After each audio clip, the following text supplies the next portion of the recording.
buddy, get that hat off. And you, I see what you're doing over there. This ain't your litter box. The time has come for the West Street Cats to take over this city.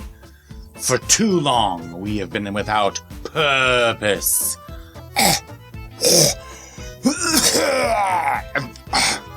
Sorry, hairball. Now we know the entire route of famous Fred's fish truck, thanks to the brave sacrifice of many a West Side kitty, now cooling their heels in the big house. You know, the big house on the hill where they take stray cats? Yes, by analyzing their operation, we have discovered a weakness. There is a small cooling vent, only 3x3 on top of the truck that is missing a screen. It's small, but we believe that we can get cats in and out again if they're carrying but a single fish. We will select teams of 2 that will intercept the truck at various points and then rendezvous to pass along the pilfered fish to headquarters. We must be as stealthy as, well, us, in order to carry out the plan without a hitch. Once we've secured this ongoing supply of fresh fish, we will be able to get all of the fat cats on our side, and soon we will control the whole town. I have here a map of the rooftops. We'll need to establish routes and safe zones. Remember that you might run into cats from other gangs, and you'll have to pay the toll to cross. That's okay. We'll make more than enough, and soon we'll control all of the territory. Why, I marked this very patio last night, right under the East Side Cats' noses. Okay, let's go over the plan. Hot Tin Roof is a Eurogame designed by Leo Colovini for 3 to 4 players ages 10 and up. The game comes with this very nice board, and I love the artwork on the board. It's very pretty, and I like the box artwork too. It really reminds me of the Aristocats. Everybody wants to be a cat. Yeah. So it also comes with these tiles. A huge double stack of these tiles. Single stack.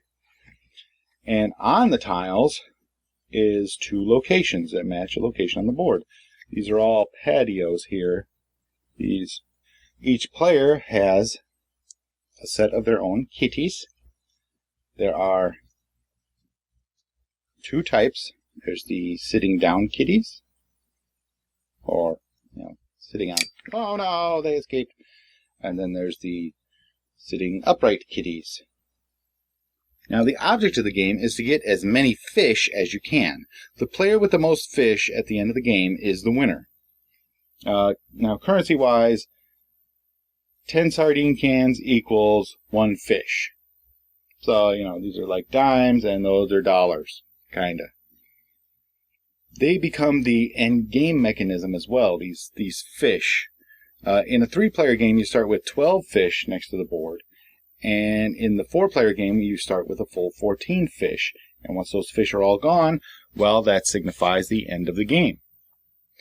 To begin with, you shuffle up the tiles. Shuffle, shuffle, shuffle. You flip 3 of them up and place them under the first 3 dumpsters on the board. Now, down here, there's 5 dumpsters. And the first 3 are your location tile dumpsters. You put some sardines in the dumpsters and in the shelter and catwalk spaces. So there's 4, 4, 4, 1, and 1. At the start of each turn, a player must ante up 1 can of sardines into each dumpster. So you start with 10 sardine cans at the beginning of the game. Then in your very first turn, you're going to take 5 of them and put 1 on each dumpster. 2, 3, 4, 5. That's the first part of your turn. The next thing you do is you get to take the contents of 1 of the dumpsters. So let's say my kitties decide they're going to take a location tile. They're going to take this one, the Bromleys and the Johnsons. So they take all of the sardine cans in the dumpster, which should get them exactly their 5 back in this case. And then they're going to take 2 of their kitties, a matching pair. So we're going to take our 2 sitting up kitties and put 1 on the Bromleys. Let's see, where are the Bromleys? Okay, up there. And 1 on the Johnsons, who are over here. My goal is to get those two cats together. And if I do get them together, then I get one fish, which is nice. But there is a problem. Let's zoom in to find out what that problem is.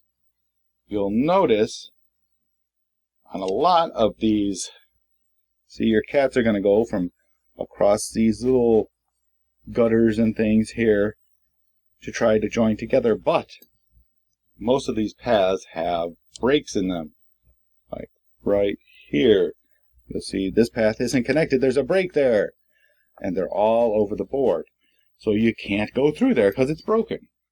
So you take these catwalk tiles, and they go across one of the broken intersections.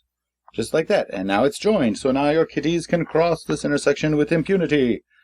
Now, if your cat crosses one of your catwalks, everything's great. But if another player's cat has to cross your catwalk in order to get to their rendezvous, then they have to pay you the amount listed on the catwalk. And they all say 1. So they have to pay you 1 can of sardines as a toll. The shelters work the same way, except they have 2 on them. So if you take a shelter on your turn, like the Newmans here, and another player has to land on your shelter, then they have to give you 2 cans of sardines, which is just so expensive. And that's all the actions you can do in the game, is you can either take a location tile and put your cats down, or you can take a catwalk and put one of those down, or you can take one of your shelters and put those down. Now you are of course limited. You only have 3 shelters and 6 catwalks. So you'll eventually end up with all kinds of points all over the board, and people getting together and counting your points as to see what it's going to cost in order to bring your 2 cats together, whether it's going to be worth it, really, to get the fish. If it costs you 12 to get a fish that is worth 10, well, then that's not really worth it. So that's where most of the game comes in, as to calculating the best routes. So that's all there is to the game.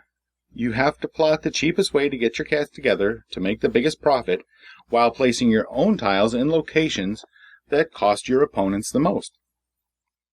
The game ends when all the little fishies across the top of the board have been taken by kitty cats rendezvousing. And that is how you play Hot Tin Roof. Hot Tin Roof is a fun game. It looks lighter than it actually is, so when I tried it with my 7-year-old, she just didn't get it or like it. That's probably why they recommend it for ages 10 and up.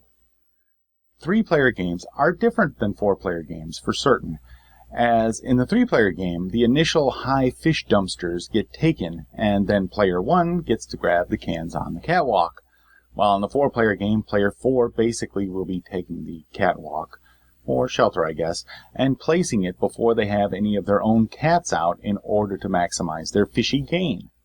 Nothing wrong with that. The strategy will just feel different with different number of players. My advice is to pay attention to the tiles that come out. Try looking for the tile with the best route rather than just taking the tile with the most amount of sardine cans on it. Once you have picked both of your tiles and your kitties are all on the board, you can't pick a new tile until you complete one of the routes you already have. That means you're placing only shelters and catwalks, while the players who held back can now reap the benefit of getting the best available routes with the most tokens on them. So wait for the best time to strike, just not too long. Later in the game, the strategy shifts greatly over to getting a good tile with an advantageous route, since most of the catwalks will already be on the board. There are a lot of tiles, so you'll not go through all of them every game. And this is where the variety in the game comes in. The theme is fun, but it's not crucial to the game, so it could have been ninjas, or chimney sweeps, or alligators in a sewer, or any one of a dozen other themes. I like the cat theme, though. Not enough cat theme games out there, you know? Hot Tin Roof is fairly short, less than an hour to play, and it should speed up as you go along since most of the catwalks will be on the board. There is the danger of the game bogging down as players try to figure out the best route to take, so make sure to advise all the players to start plotting their routes when it isn't their turn, so that they're ready when their turn does come along. It is unfortunate that it's only for 3 or 4 players, as I much prefer 2 to 5 player games, but yeah, what can you do? Also note the wooden cat meeples don't really match the colors of the tiles, so you might get confused from time to time figuring out who owns what. One rule that I want to emphasize to save you the trouble is when initially placing your cats on the board after purchasing a new tile, you don't need to pay the owner of the shelter your kitties might start on. You only pay when you move there, not when you're placed there by a tile. Overall, Hot Tin Roof is an enjoyable way to spend an hour before delving into heavier games on game night. It gets the brain juices flowing. Kids might find it boring depending on their age because, well, kids are easily distracted, and you do need to spend a little time plotting out your next move, or you'll slow the game down for everyone. Thanks for joining me in this review of Hot Tin Roof from Mayfair Games. Let me know if you found this review helpful by leaving a comment or sending me an email at elliot_miller@voiceofe.com. Make sure to subscribe to the Voice of E channel on YouTube, as I'll have plenty of gaming, entertainment, and comic book coverage this year, and it should be a lot of fun.